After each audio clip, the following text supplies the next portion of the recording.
Hello friends, मैं विनय निर्भीक। Friends, आपका एक बार फिर से हमारे चैनल पर स्वागत है। तो friends, RRB group D result and PET update. PET के लिए कैटेगरी वाइज इतने मार्क्स होने चाहिए। बहुत से लोग लगातार सवाल कर रहे थे कि मेरा इतना मार्क्स है, मुझे पीईटी का प्रिपरेशन करना चाहिए कि नहीं करना चाहिए, यानी कि रनिंग स्टार्ट करना चाहिए कि नहीं स्टार्ट करना चाहिए। ठीक है। तो सबसे पहले मैं आपको बता दूं फ्रेंड्स, जैसे पीईटी का प्रिपरेशन जो है, अगर मान लीजिए आप कर रहे हैं और बाय चांस आप रिज़ल्ट में क्वालिफाई नहीं कर पाते हैं, तो इससे आपका कुछ नुकसान नहीं होगा, बल्कि आपका फ़िटनेस ही थोड़ा-सा बनेगा। ठीक है। तो सबसे पहले तो आपका माइंडसेट ये होना चाहिए था कि मैं केवल फिजिकल का प्रिपरेशन करूं, चाहे मैं उसमें मौका पाऊं या ना पाऊं, बाकी मैं अपने दूसरे एग्ज़ाम पर फोकस करता रहूं, फ्यूचर के जो भी एग्ज़ाम चल रहे हैं। क्योंकि पीईटी का मतलब तो ये है नहीं कि चौबीसों घंटे आपको इसी को दे देना है। तो आप इसके साथ भी कर सकते थे, बट फिर भी आप लोग के बहुत से लगातार कमेंट्स ऐसे आ रहे हैं कि मैं कुछ मार्क्स बताऊं जिसके बेस पे मतलब आप लोग प्रिपरेशन कर सके। ठीक है। और सबसे बड़ी बात यहाँ फ्रेंड्स ये है, थोड़ा सा मैं आप लोग को ब्लेम करूँगा। रिज़ल्ट के लिए भी वही लोग परेशान हैं जो लोग एग्ज़ाम के टाइम पढ़े नहीं थे। ठीक है। और पीईटी के मार्क्स भी वही लोग पूछ रहे हैं जो पढ़े नहीं थे और जिनके मार्क्स थोड़े कम हो गए हैं, बॉर्डर पे हैं, जिनको थोड़ा रिस्क लग रहा है। थोड़ा बुरा लगेगा, लेकिन यही सच्चाई है फ्रेंड्स। पहले क्या आप लोग एग्ज़ाम डेट के लगातार परेशान रहे हैं? तो फ्रेंड्स, जो चीज़ हमारे हाथ में नहीं है उसके पीछे परेशान होने का कोई मतलब नहीं है।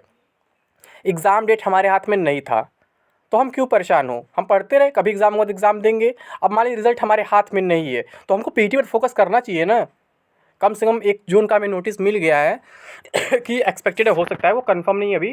ठीक है, वो एक्सपेक्टेड है, क्योंकि जैसे जो नोटिस है पीईटी का वो रिजल्ट के बाद ही आएगा और शेड्यूल आएगा, फिर कुछ दिन में एडमिट कार्ड भी जारी हो जाएगा, तो बहुत ज़्यादा टाइम नहीं मिलेगा। इसलिए मैं आपको शुरू से कहता आप लोग पीईटी पर फोकस करिए। लेकिन आप लोग का बार बार सवाल था कितना सेफ स्कोर होना चाहिए और कितनी उम्मीद है, तो मैं यहाँ सेफ स्कोर की बात नहीं करूँगा, मैं यहाँ मिनिमम से मिनिमम स्कोर की बात करूँगा।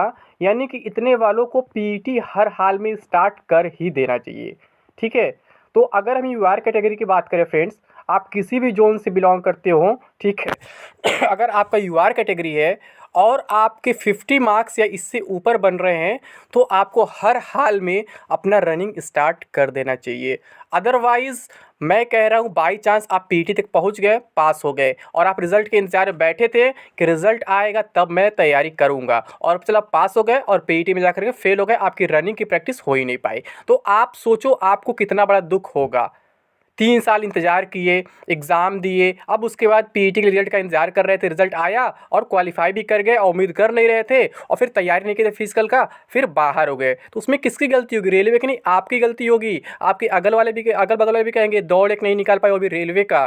तो इसलिए मैं कह रहा हूँ, रिज़ल्ट के पीछे ना भागो, पीईटी पर फोकस करो। ठीक है। यानी यूआर वाले अगर 50 भी है ना, 50 मार्क्स, तो भी आपको कर देना चाहिए। मैं मिनिमम मतलब सेफ नहीं बोल रहा हूँ, इससे 50 वाले कुछ को मौका नहीं मिलेगा, ऐसा भी होगा, मैं पहले क्लियर कर देता हूँ। ठीक है। बट चांसेस अगर आपके 50 है तो नॉमिनेशन के बाद कुछ मार्क्स बढ़ सकते हैं। ठीक है, डिपेंड करेगा आपके शिफ्ट के ऊपर, आपका शिफ्ट कैसा है। तो मतलब यही कह रहा हूँ, 50 वालों को हर हाल में अपना पीईटी के लिए रनिंग स्टार्ट कर देना चाहिए, यूआर कैटेगरी वालों को। ठीक है। अगर 48-49 है तो भी सोच सकते हैं।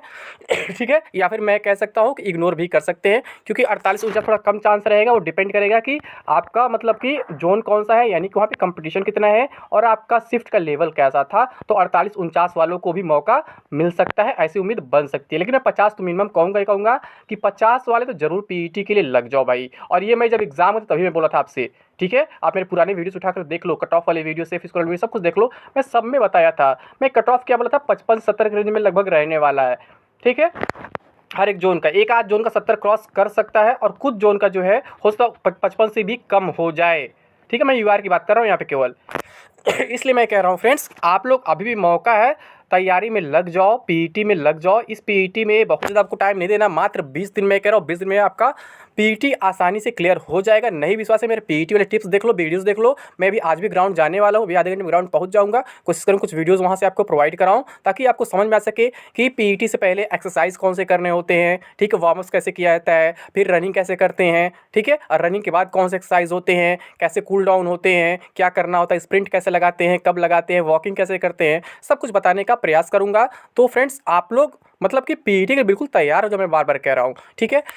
तो जैसे कि मैं बता दें, यूआर का 50 कम से कम है तो आप लग जाओ। ठीक है। इससे कम की मैं बहुत ज़्यादा उम्मीद नहीं रखूँगा, 50 है तो आप लग जाओ हर हाल में। मैं फिर कह रहा हूँ 50 वालों गारंटी भी नहीं ले रहा हूँ, लेकिन 50 वालों को मैक्सिमम पॉसिबिलिटी है कि चांस मिल जाएगा पीईटी के लिए। और अगर हम इसके बात करें ओबीसी और ईडब्ल्यूएस के लिए, तो दोनों का अगर 45 है रॉ स्कोर, तो उन्हें भी हर हाल में लग जाना चाहिए, क्योंकि 45 भी कम नहीं है। ठीक है, ये अच्छा स्कोर है, कह सकते हैं एक तरह से एवरेज स्कोर है। क्योंकि 1 करोड़ लोग फॉर्म भरते हैं और यहाँ सेलेक्ट हो रहे हैं 1 लाख लोग, तो मैक्सिमम लोगों का क्या होगा, यही 40, 45, 50 इसी के बीच में होगा। इस वजह से कह रहा हूँ, मतलब 45 भी खराब स्कोर नहीं है। तो अगर 45 बन रहा है और आप ओबीसी या ईडब्ल्यूएस से हैं, तो आपको फिजिकल के लिए हर हाल में लग जाना चाहिए।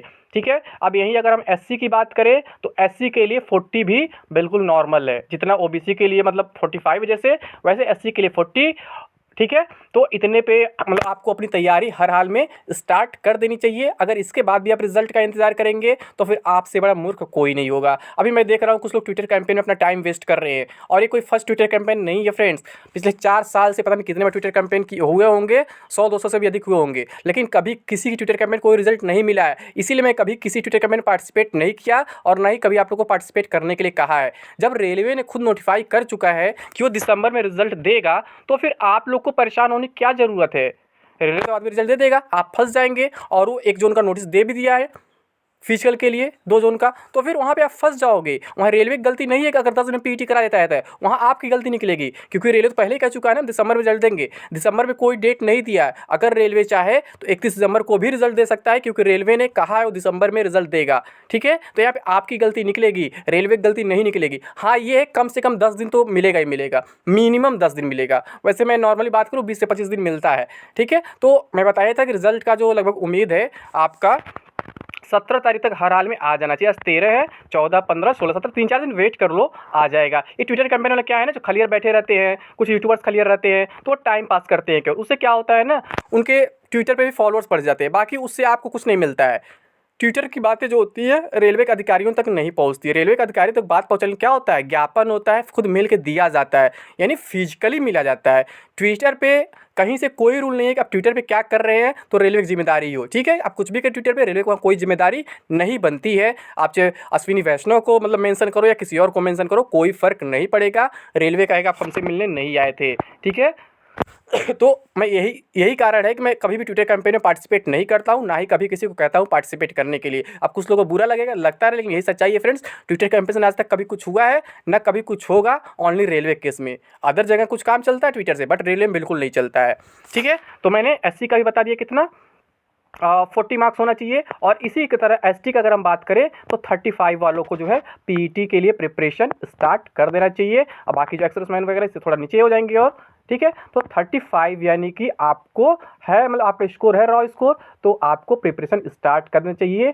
ये डिपेंड करेगा फिर उसके बाद कि आपके नॉलेज में कितने मार्क्स बढ़ रहे हैं और कौन सा जोन है, कैसा कट ऑफ जा रहा है। वैसे 35 वालों को अपना प्रिपरेशन जरूर स्टार्ट कर देना चाहिए, क्योंकि अब 20 दिन लगभग बचा हुआ है और 20 दिन की तैयारी लगभग इसमें लगती भी है। यानी लगभग 20 दिन आपको चाहिए इसके प्रिपरेशन के लिए, आप चाहे कैसे भी हो। इसलिए मैं कह रहा हूँ बार बार रिजल्ट का इंतजार ना करो। कहीं मान लो रिजल्ट में बाई चांस देरी हो गई और फिर तुरंत पीईटी करा देंगे, फिर आप क्या करोगे।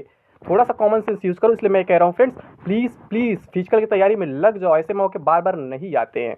ठीक है, तो उम्मीद करता हूँ ये बात समझ में आ गई होगी और आप आज से या फिर कल से ही पीईटी के लिए तैयार हो जाओगे। ठीक है फ्रेंड्स, तो अभी के लिए बस इतना ही। Thank you. जय हिंद, जय भारत।